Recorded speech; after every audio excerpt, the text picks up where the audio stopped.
gostaria de agradecer a oportunidade de estar participando dessa conferência online e parabenizar aos organizadores, em especial aí ao Alexandre pela iniciativa. Acredito que vai ser muito válido para o judô nacional, pois nós vamos estar podendo discutir e abordar 3 pontos interessantes. O primeiro é a questão de resgatar esses valores que há algum tempo vem sido talvez deixado de lado, por outros momentos menos evidenciado. Em segundo lugar, a oportunidade de poder discutir pontos que são relevantes para o judô nacional. E em terceiro momento, a gente conhecer o que tem sido feito pelos grandes professores, pelos grandes treinadores e por pessoas importantes do judô nacional. Então eu fico muito honrado de poder participar desse movimento e muito agradecido. Acredito que a minha contribuição vai vir muito no sentido de discutir alguns pontos relevantes na concepção da profissionalização do treinador, tanto no aspecto da produção de conhecimento, quanto no aspecto da utilização do conhecimento produzido. Nós sabemos que o judô no Brasil ele já tem um alcance enorme, né? Você tem números como 2 milhões de praticantes da modalidade no país. Porém, esses números eles podem ser melhor trabalhados, eles podem ser melhor abordados por nós treinadores do ponto de vista da profissionalização. Nós temos aqui a Lei do Incentivo ao Esporte, conquistada pelo professor Marcos Mercadante, e onde nós conseguimos transformar uma academia, do ponto de vista tradicional, num centro esportivo. Atualmente eu faço algumas disciplinas do doutorado, conquistei o direito de atuar como auxiliar técnico das seleções brasileiras de base da Confederação Brasileira de Judô, e estou indo agora em julho para a Turquia como técnico da Seleção Brasileira Feminina no Gimnasiate. Sou José Olivo, sou ex-atleta da modalidade, comecei a treinar com o professor Marcos Mercadante aqui na cidade de Araras mesmo, e no ano 2000 eu me mudei para o Projeto Futuro, sob os cuidados do sensei Elton Fierig e Alexandre Garcia. Lá eu permaneci por 6 anos, 4 como residente e 2 para terminar os meus estudos. Cheguei na Seleção Brasileira de base, fui campeão sul-americano júnior e algumas conquistas de nível estadual como atleta. E já nessa época tinha algumas coisas que me angustiavam enquanto atleta e enquanto futuro treinador. Então, por isso eu fui buscar algumas informações para me tornar um treinador de judô. Dentro da minha trajetória como treinador, eu iniciei fazendo estágio no Centro Olímpico de Treinamento e Pesquisa, primeiro com o professor Joanilson Rodrigues, depois junto com o professor Henrique Guimarães, e fiquei 1 ano na cidade de Suzano, onde eu trabalhei junto com a equipe de competição.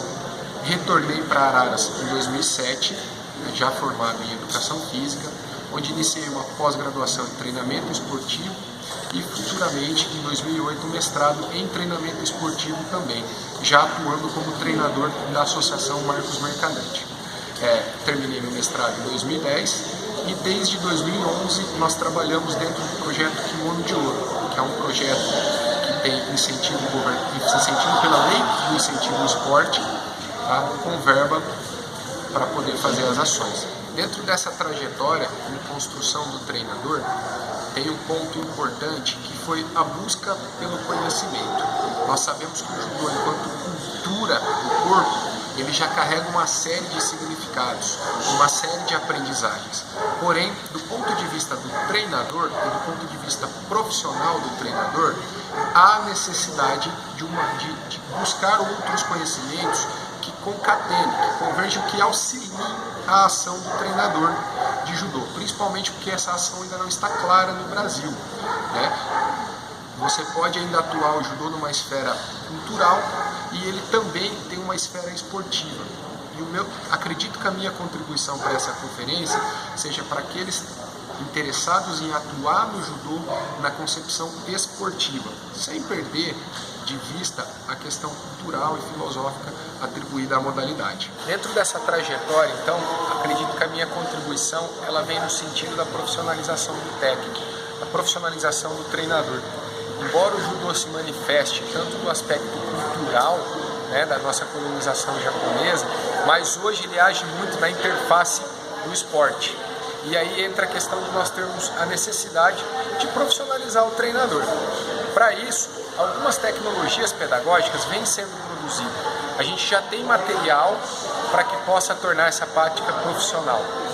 Porém, há a necessidade de mais materiais serem produzidos para a cultura do judô brasileiro, para que a gente tente responder a essa demanda do judô nacional. Dentro desse material produzido, eu vou recomendar algumas literaturas que eu tive contato, e claro que existem outras que podem contribuir para o trabalho, e vou falar um pouco especificamente da obra que nós produzimos aqui dentro do projeto Kimono de Ouro, que é a pedagogia complexa no judô. Tá? Mas antes de falar um pouquinho sobre esse livro nosso, que na verdade é um combinado de ações que nós desenvolvemos aqui dentro, eu vou falar um pouquinho sobre uma literatura que tem disponível, é de fácil acesso, que pode contribuir muito para o trabalho de todo treinador de judô. Acho que um livro básico que a maioria conhece é o Kodokan Jigoro Kano, para questão de termos. No meu caso aqui ele é em língua inglesa, que eu fui buscar uma fonte um pouco mais original. Esse livro eu recomendo muito, Memórias de Jigoro Kano, faz a gente entender um pouco mais sobre quem foi Jigoro Kano, quem é essa figura tão importante e proeminente que às vezes a gente atribui alguns significados, algumas falas a ele, sem conhecer de fato quem foi. Tem um livro dos nossos parceiros de Portugal, o professor Rui Veloso, o senhor José Mário e a professora Ágata, que é uma abordagem didática do judô muito importante. Acredito que é uma leitura que possa contribuir na questão de formatação de exercícios e tudo mais. E aí vem alguns da literatura nacional.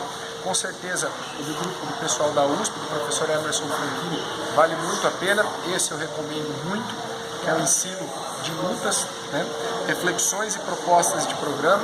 É um livro que eu tive o prazer de ler algumas vezes, acho que contribui muito.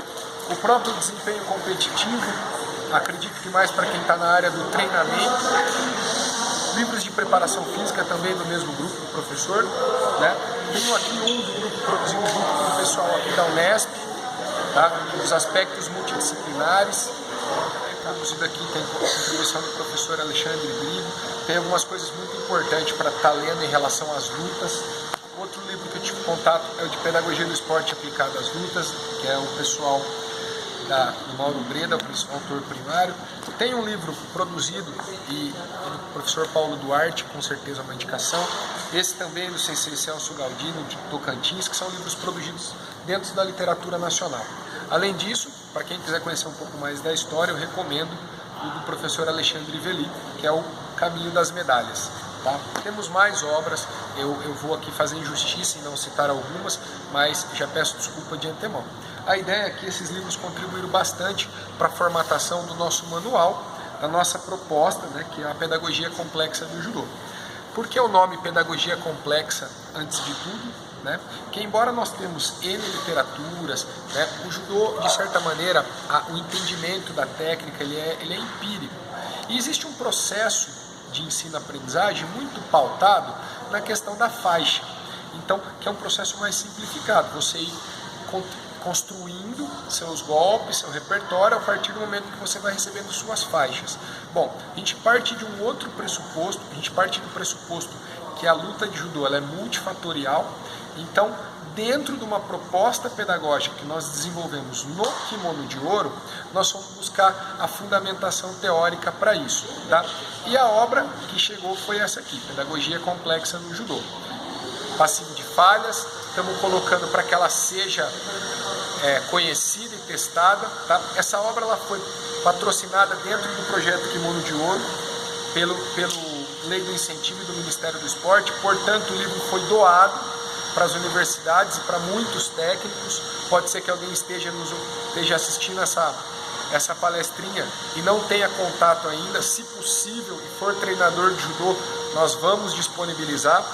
Então eu vou falar um pouquinho mais sobre o que é a pedagogia complexa no judô. Falando um pouquinho sobre esse livro, na verdade, como coloquei antes, a ideia é disseminar o conhecimento, é fomentar a discussão entre os teóricos da área do treinamento e da pedagogia do esporte com as aplicações práticas para o judô. Então, nós acreditamos que a gente colocou esse livro numa interface entre o que é teórico e o que é prático, e a gente tentou estabelecer um diálogo dentro da nossa visão do que é importante para o processo pedagógico dentro do judô.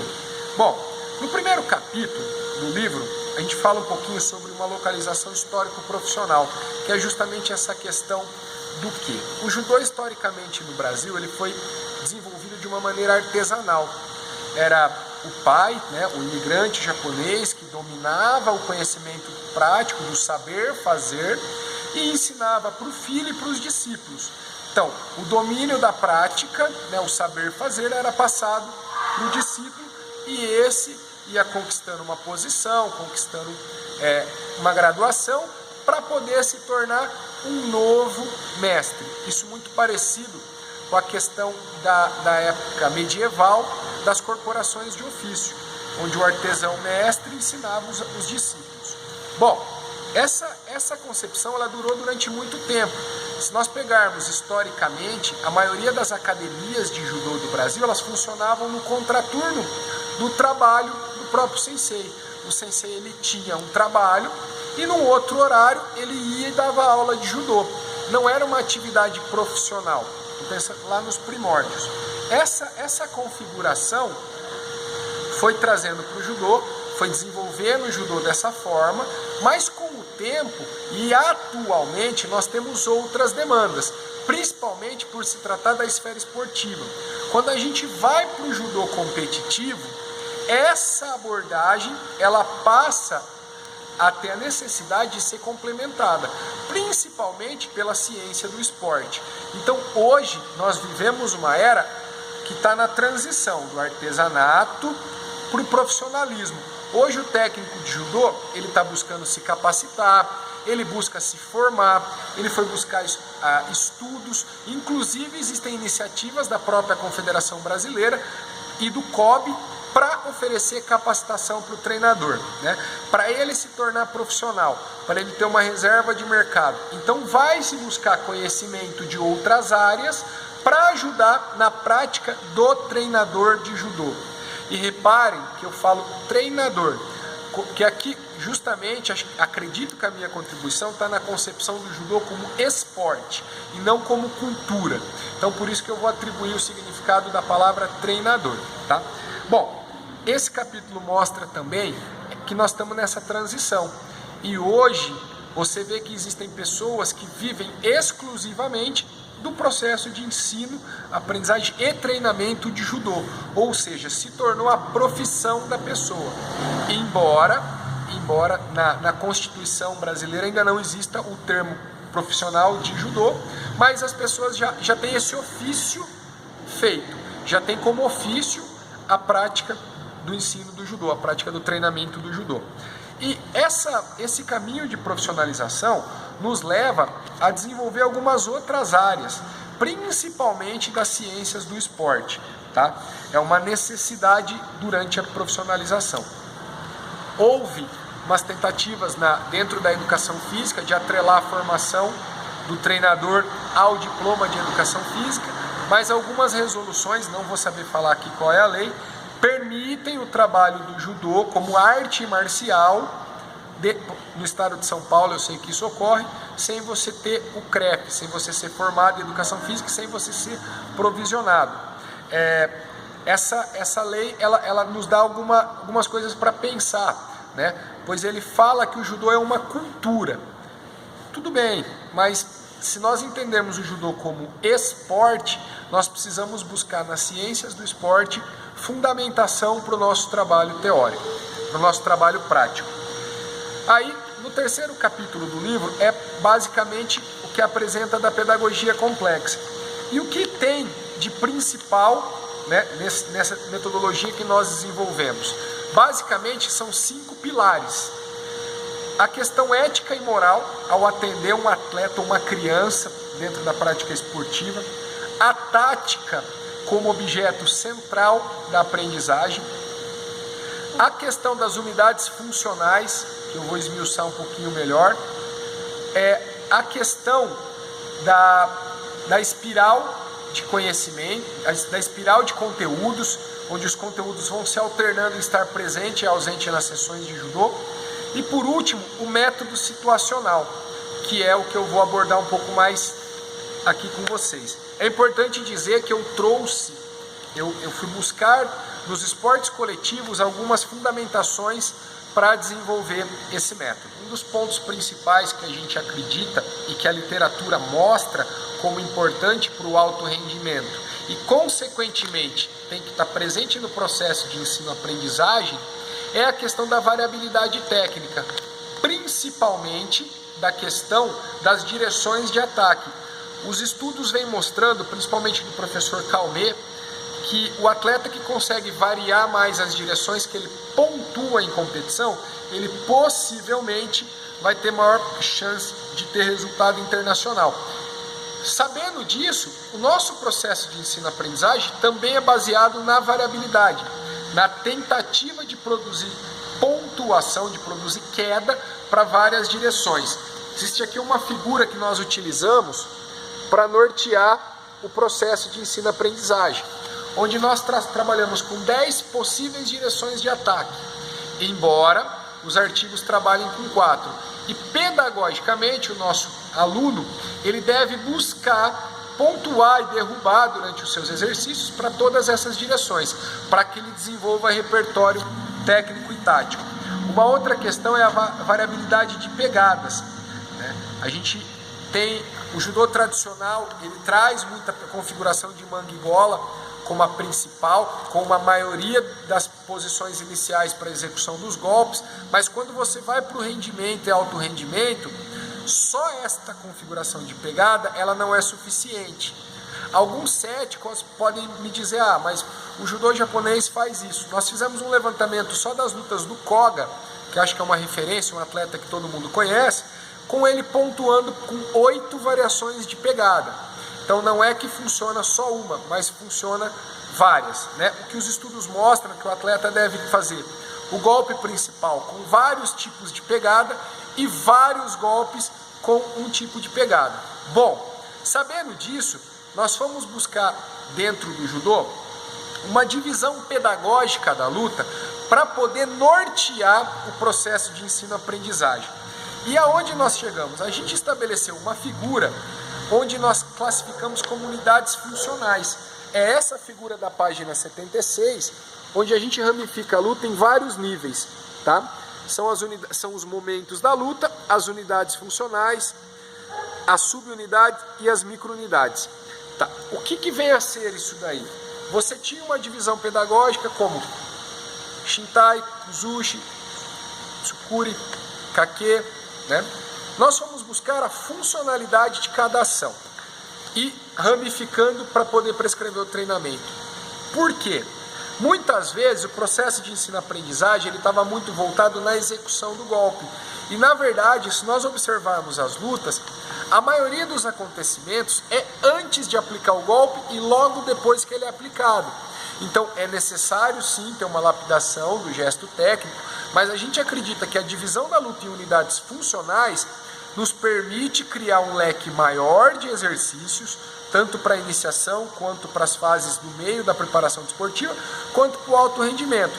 Então, a ideia da criação das unidades funcionais é nortear o processo de ensino-aprendizagem. Aí, quem tiver mais interesse em entender quais são essas, vai ter contato com o livro. Um outro ponto importante que a gente traz para a prática, e é claro, nós sabemos que outras pessoas também já fazem, é a questão do método situacional. O que vem a ser o método situacional? É você extrai pequenos trechos da luta, como por exemplo, uma situação em Kenkaiotsu, onde o atleta já está sendo dominado e ele é obrigado a movimentar para criar uma oportunidade de fazer o golpe. O método situacional ele consiste em pegar pequenos trechos da luta e criar exercícios para esses trechos e vai aumentando em complexidade. Então, ou seja, em vez de eu partir para o processo de ensino-aprendizagem, onde eu faço o uchikomi parado em movimento e vou para o randori, então está distante a contextualização de um para o outro, eu crio exercícios onde eu pego pedaços do shiai, pedaços do randori, trago com elementos que eu quero trabalhar e crio pequenas situações para que possa ser elaborado dentro de uma situação mais contextualizada, mais próximo da realidade que vai ocorrer na luta. Por que esse método nós consideramos que ele é adequado para o judô? Se nós pensarmos a luta de judô como um todo, ela tem uma condição onde eu tenho que me adaptar ao adversário o tempo todo. O golpe de judô ele não é baseado no meu corpo, mas como o meu corpo se adapta à movimentação, ao corpo e à força que o adversário está fazendo. Ou seja, toda a ação técnica do judô ela é socializada. Eu dependo da ação do outro para desenvolver a minha ação. Ou eu tenho que provocar uma reação no outro para desenvolver a minha ação. Enquanto o método tradicional, e quando eu falo de tradicional, não entendam como críticas, porque eu acho necessário também a execução do Uchikomi parado, da correção de gestualidade, mas quando eu faço exclusivamente esse modelo, eu fujo da parte de contextualização. E quando eu só faço dessa forma, a correção do golpe está baseado em mim, é uma condição psicomotora, é a minha percepção exclusiva. Quando eu parto para o situacional, eu estou abordando o judô de uma maneira sociomotora. Ele vai estar baseado no adversário, tomando as decisões e executando as suas ações técnicas para poder fazer um golpe. Bom, continuando, então esse é o método situacional. Eu posso trazer um pouquinho a questão da espiral. O que eu chamo de espiral? Como nós temos as unidades funcionais, as sessões de judô, seja o treinamento, seja uma sessão de instrução, ela tem objetivos pedagógicos. Então, por exemplo, eu quero resolver um problema de aproximação do tori com o quê? Eu crio alguns exercícios para isso. Num outro momento, eu vou trabalhar com a questão da criação de oportunidade para executar um golpe e tiro aqueles exercícios da aproximação. O que acontece? Essas soluções criadas na questão da aproximação, elas vão dar subsídio para eu ter outras formas de criação de oportunidade. Essa criação de oportunidade, ela vai dar subsídio para a minha ação de aplicação do golpe. A aplicação do golpe, subsídio para a transição. Quando eu já construí uma linha, eu retorno para a aproximação, para o contato. Por quê? O atleta, o judoca no caso, ele vai construindo o repertório motor e ressignificando o repertório que ele tem. Ou seja, ele se aproximava para poder pegar manga e gola e aplicar golpes desse kumikata. A partir do momento que ele vivencia situações onde ele é impedido de chegar na gola, qual é a ideia? Que ele crie e adapte situações, uma, para chegar até a gola, duas, para que ele chegue em outra formatação de pegada e consiga produzir golpes. Nós vimos aplicando aqui há algum tempo e a gente pode considerar que nós estamos tendo resultados bem satisfatórios. A gente tem tido atletas com medalha em paulistas, medalha em brasileiro, com títulos internacionais. Então isso a gente considera que, mesmo nós respeitando o momento de aprendizagem, mesmo a gente respeitando todo esse processo, o resultado ele vem ocorrendo e a gente não tem sobrecarregado os atletas. Uma outra questão importante, nós trazemos aqui no livro algumas estratégias para a iniciação. Teve a colaboração do professor Bruno Pascoaloto, que trabalha com a iniciação, é um capítulo dele, no qual nós trazemos alguns jogos, tá, para ser trabalhado com a iniciação. A questão, muita gente trabalha com o jogo, com o lúdico dentro do judô, que eu considero extremamente importante, mas o diferencial é que nós temos atrelado esses jogos a cada unidade funcional, para que possa ter um segmento dentro das ações. E outro capítulo que nós trazemos é a questão da construção da autonomia. Teve a colaboração da nossa psicóloga, a Aline, que participou da escrita do processo, principalmente na questão de traçar metas para os atletas. E por último, o trabalho que a gente traz um pouquinho para o rendimento e para a especialização profunda. Tá? Então é a nossa contribuição com o judô. A gente considera que deve ser feito um diálogo entre a parte prática e a parte acadêmica. Nós não pretendemos encerrar o assunto. Isso aqui, a ideia é começar uma discussão. Nós esperamos que tenha crítica, Nós esperamos que tenham outras obras que venham a fortalecer e nos ajudar a trabalhar com o judô. Muito obrigado.